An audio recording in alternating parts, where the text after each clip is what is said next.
Tingnan nyo, ibang-iba na yung terrain, no? Nasa 2,600 meters above sea level tayo ngayon. We came from 5,374. From the barren landscapes and snowy terrain of the 5,000 meters. Now we're here in the lush, densely vegetated terrain of the 2000s. Actually in the middle, around 3,000 to 4, you can see small plants, berries, wild berries, and of course pine trees.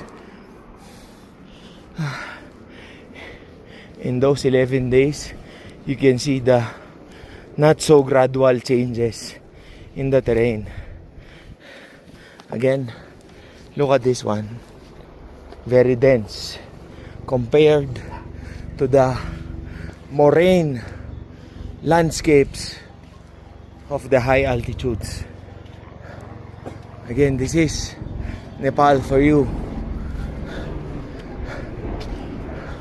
From Lukla to base camp, a surprise awaits.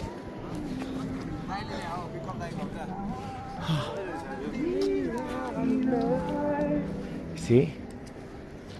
Pop culture is also in the highlands, but their own pop culture.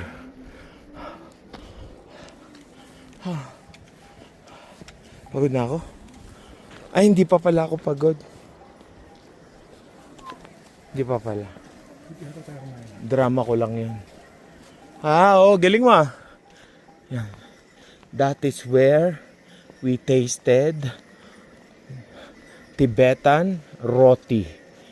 It's just like your puwet when it's caressed by snow-cold water. It becomes roti.